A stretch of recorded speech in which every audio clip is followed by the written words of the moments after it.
खासकर बीजेपी वाले बाबा साहब अंबेडकर से इतनी नफरत क्यों करते हैं, मैं बताता हूं आपको। बाबा साहब अंबेडकर ने संविधान बनाया। मैं बता देता हूं आपको, आप भी सेटिस्फाई हो जाओगे।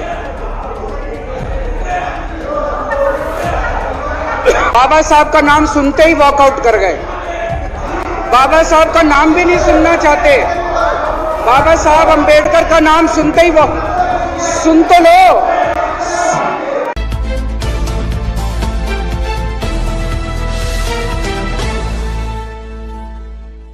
अध्यक्ष महोदय, मुझे बेहद खुशी है कि वैसे तो हम सब लोग सभी शहीदों को नमन करते हैं, सभी स्वतंत्रता सेनानियों का आदर करते हैं, लेकिन उन सभी स्वतंत्रता सेनानियों में एक तरह से दो चमकते सितारे हैं, बाबा साहब अंबेडकर और भगत सिंह।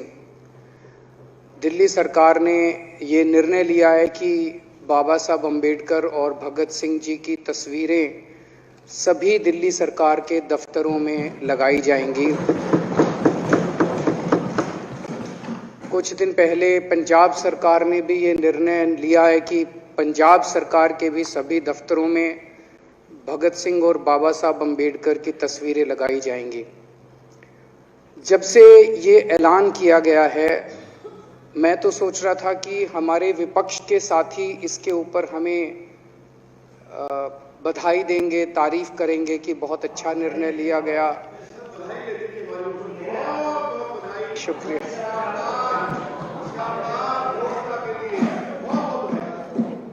लेकिन जब से ये ऐलान किया है कि इतना, यहां तो कहने के लिए कह दिया, बाहर एक मिनट, मेरे को पूरा, हमें इतना क्रिटिसाइज किया जा रहा है। बीजेपी वाले कह रहे हैं कि बाबा साहब अंबेडकर और भगत सिंह की क्यों लगाई, सावरकर की क्यों नहीं लगाई, हेडगेवार की क्यों नहीं लगाई। तो मैं कह रहा हूं भाई, सावरकर की और हेडगेवार की तुम लगा लो। अब देखो, जो बोल रहे थे उसमें तो किसी ने टिप्पणी नहीं की। मैंने कहा भाई सावरकर की बोल रहे हैं, सावरकर की और हेडगेवार की तुम लगा लो, हम बाबा साहब अंबेडकर की और भगत सिंह की लगा लेते हैं। कांग्रेस वाले चिल्ला रहे हैं, इंदिरा गांधी की क्यों नहीं लगाई, राजीव गांधी की क्यों नहीं लगाई, सोनिया गांधी की क्यों नहीं लगाई। तो हम कह रहे हैं भाई, इंदिरा गांधी की तुम लगा लो, हम तो बाबा साहब अंबेडकर की और भगत सिंह की लगाएंगे। अध्यक्ष महोदय, मेरे को पता नहीं था ये लोग बाबा साहब अंबेडकर और भगत सिंह से ऐसी नफरत क्यों करते हैं सारे प्रतिपक्ष के लोग। मैं आपको बताता हूं क्यों करते हैं, और खासकर बीजेपी वाले बाबा साहब अंबेडकर से इतनी नफरत क्यों करते हैं, मैं बताता हूं आपको। बाबा साहब अंबेडकर ने संविधान बनाया। मैं बता देता हूं आपको, आप भी सेटिस्फाई हो जाओगे।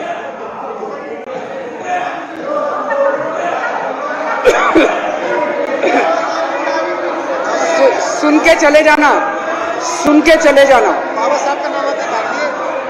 बाबा साहब का नाम सुनते ही वॉकआउट कर गए। बाबा साहब का नाम भी नहीं सुनना चाहते। बाबा साहब अंबेडकर का नाम सुनते ही वो सुन तो लो।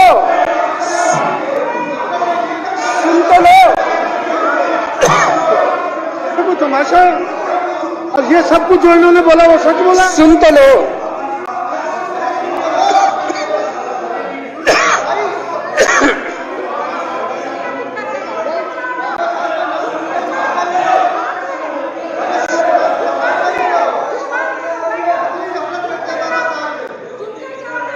बाबा साहब अंबेडकर ने, सदस्यों से प्रार्थना कर रहा हूं, अध्यक्ष महोदय, बाबा साहब अंबेडकर ने, मुख्यमंत्री जी बोल रहे हैं, डिस्टर्ब ना करें प्लीज।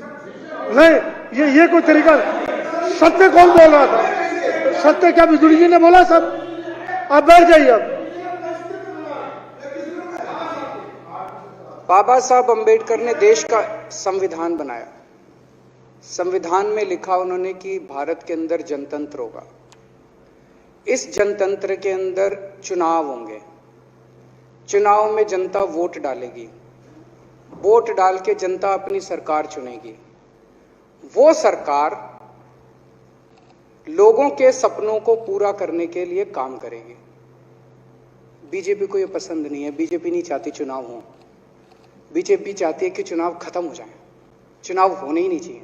चुनाव गंदी बात है इनके हिसाब से, चुनाव गलत बात है इनके हिसाब से। एमसीडी के अंदर 15 साल इन्होंने जम के लूटा, लूटने के सारे दुनिया के रिकॉर्ड तोड़ दिए। गिनीज बुक वालों की मीटिंग चल रही है कि भारतीय जनता पार्टी का नाम आने वाला है गिनीज बुक के अंदर एमसीडी का और बीजेपी वालों का। शानदार इन्होंने परफॉर्मेंस किया है।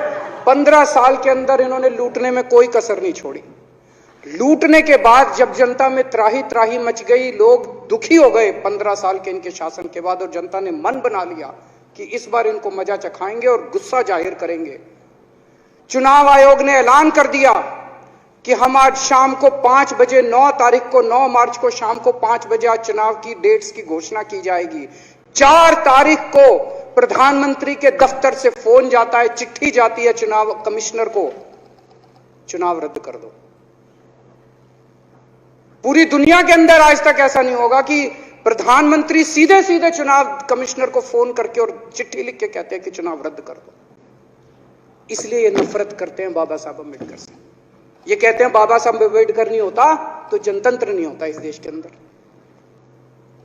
कल एक बीजेपी का बड़ा नेता मिला, बोला जी मैंने तो अपने बीजेपी के बड़े नेताओं को बोल दिया ये चुनाव का चक्कर छोड़ो, एमसीडी में भी एनडीएमसी जैसा कर दो।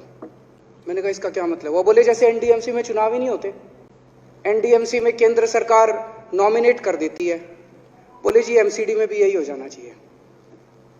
अध्यक्ष महोदय, इनका बस चले ना इस देश के अंदर सारे राज्यों में और देश में चुनाव कराना बंद कर दें। इसलिए ये नफरत करते हैं, इसलिए बाबा साहब अंबेडकर से नफरत करते हैं ये लोग। बाबा साहब अंबेडकर चुनाव की प्रक्रिया रख के गए थे, इनका बस चले तो ये चुनाव कराना बंद कर दे। कह रहे हैं हम तीनों एमसीडी को यूनिफाई करना चाहते हैं। अरे 7 साल थे तुम्हारे पास, सो रहे थे क्या 7 साल से? कहां थे तुम लोग 7 साल से? क्यों नहीं तुम लोगों ने क्यों नहीं तुम लोग यूनिफाई करने के लिए पैसे चाहिए? क्यों नहीं तुम लोगों ने यूनिफाई किया 7 साल से? चुनाव के 1 घंटे पहले तुम लोग चिट्ठी लिख रहे हो, अब सो के जागे हो कि अब यूनिफाई करोगे। तो यूनिफाई नहीं करना, चुनाव टालने हैं क्योंकि हार रहे हैं।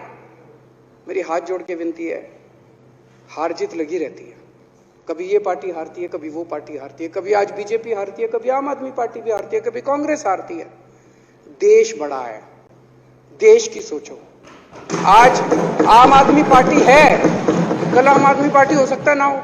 आज बीजेपी है, कल बीजेपी हो ना हो। आज केजरीवाल है, कल केजरीवाल नहीं होगा।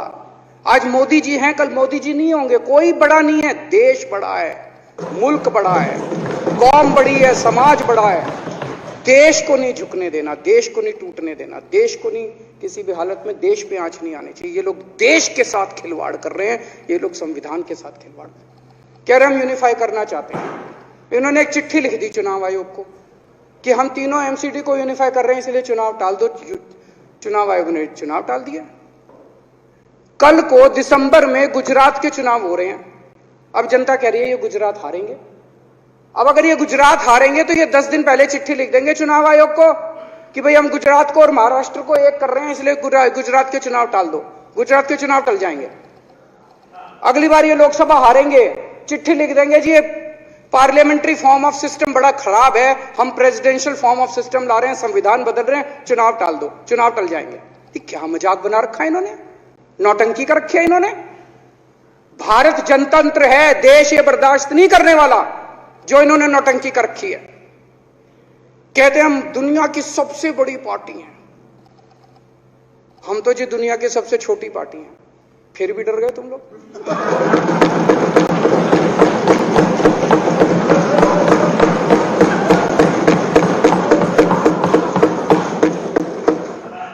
दुनिया की सबसे बड़ी पार्टी दुनिया की सबसे छोटी पार्टी से डर के भाग गई। क्या कायर हो यार। हिम्मत है तो चुनाव लड़के दिखाओ बीजेपी वालों, मान जाएंगे तुम। हिम्मत है तो चुनाव लड़के दिखाओ। कहते हो 56 इंच का सीना है, नहीं तो मान लो 56 इंच का सीना नहीं है, झूठ। नहीं तो मान लो कुर्ते के नीचे 56 इंच का सीना नहीं है, झूठ है। अगर आप चाहते हैं गरीब हर वंचित इंसान की आवाज आप तक पहुंचे तो हमारे चैनल को सब्सक्राइब करें और बेल आइकन का बटन दबाना ना भूलें। देखते रहिए बहुजन हलचल न्यूज।